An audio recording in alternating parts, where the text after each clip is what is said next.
चलते ना यार।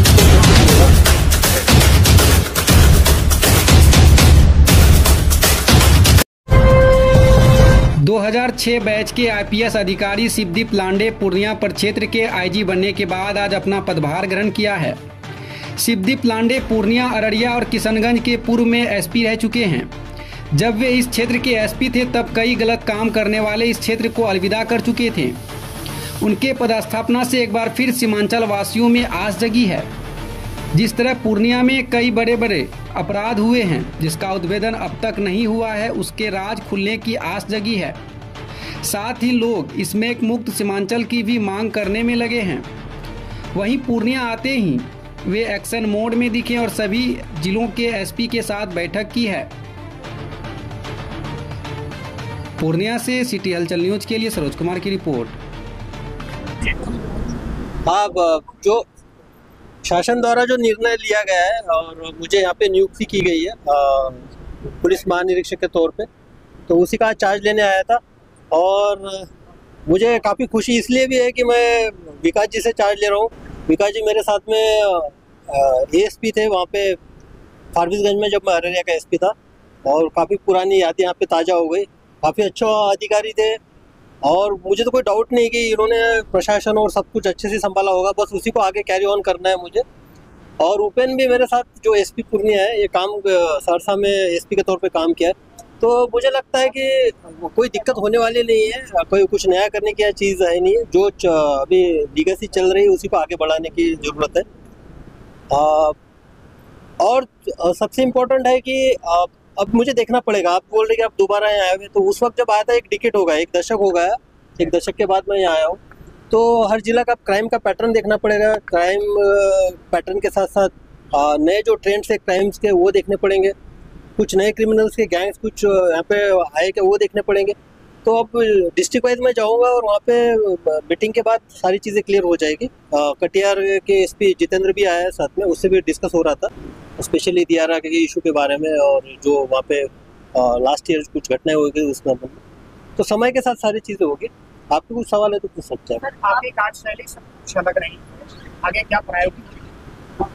नहीं, मैं हमेशा जो संस्था होती है हमारी, एक संस्था का जो एक पिरामिड होता है, हायरार्की जो होती है, उसमें बिलीव करता हूँ। और एसपी की जो एक है, पुलिस अधीक्षक एक संस्था है, एसडीपीओ भी एक संस्था है, थाना का जो थानेदार होता है वो भी एक संस्था है। तो हमेशा मेरा फोकस रहा है कि उस संस्था को स्ट्रेंथन करना, उसको ताकत देना। तो जो मेन जिला का काम जो crime control and law and order का है, वो एसपी के जिम्मे रहता है।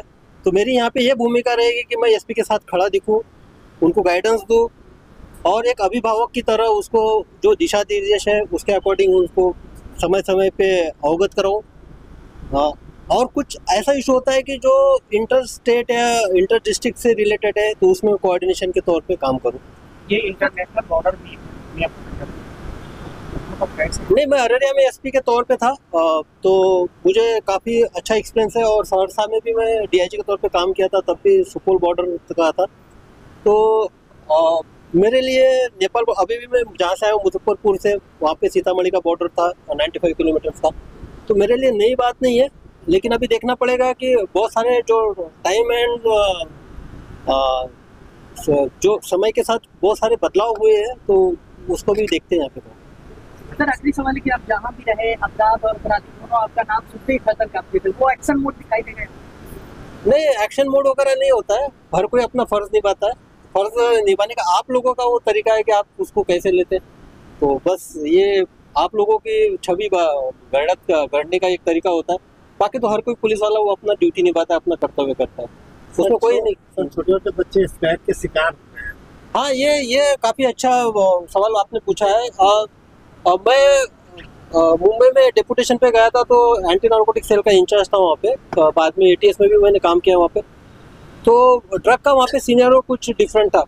जब मैं वहाँ 5 साल के बाद यहाँ पे आया हूँ, और सहरसा में डीआईजी के तौर पे जब क्राइम का एक पैटर्न में एनालिसिस कर रहा था, स्पेशली सीएसपी जो संचालक होते हैं उनकी लूट, बाद में जो रोड की जो क्राइम होते थे, उसमें एक बात, और अभी भी मुजफ्फरपुर में भी एक बात जो एक प्रखरता से सामने आई थी कि जो यंगस्टर्स हैं, आप उसमें 16 साल से लीजिए, 16 साल से लेके 22 साल तक, जो नए लड़के हैं वो कहीं ना कहीं स्मैक पीकर अपराध को अंजाम देते हैं।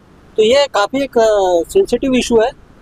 और इसका और एक दूसरा पहलू ये भी है कि जो क्रिमिनल्स को जिन्होंने क्राइम किया है स्मैक के नशे में, जब उनका हमने इंट्रोगेशन किया और इंट्रोगेशन के बाद उनसे डिटेल में जब इंट्रोगेशन के बाद बात करने के बाद जब नशा उनका उतरता है तो उनको भी पता नहीं होता कि उन्होंने क्या किया है। मधेपुरा में भी ऐसे हत्या कर दी थी, उसको पता ही नहीं था कि उसने किसी की हत्या कर दी। तो ये भी एक डेंजरस चीज़ है, क्योंकि पहले का जो क्राइम होता था वो एक उसके पीछे मोटिव पता रहता था उस क्रिमिनल को। मुझे अगर मैं गोली चला रहा हूँ तो इसका क्या होने वाला है, सामने वालों को एहसास होता था कि इसकी जान जा सकती है। लेकिन स्मैकियर से रिलेटेड जो भी क्रिमिनल्स है, स्मैक लेकर जो भी ड्रग का आदि का सेवन करके करते हैं, उनको तो सेंस ही नहीं है कि सामने वाले पे करना, वो तो अपना ये कर देता।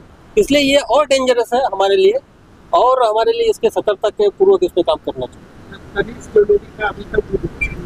नहीं, तनिष्क ज्वेलरी का ओपन से बात हो रही थी तो ऑलमोस्ट उसमें तो उद्भेदन तो हो चुका है।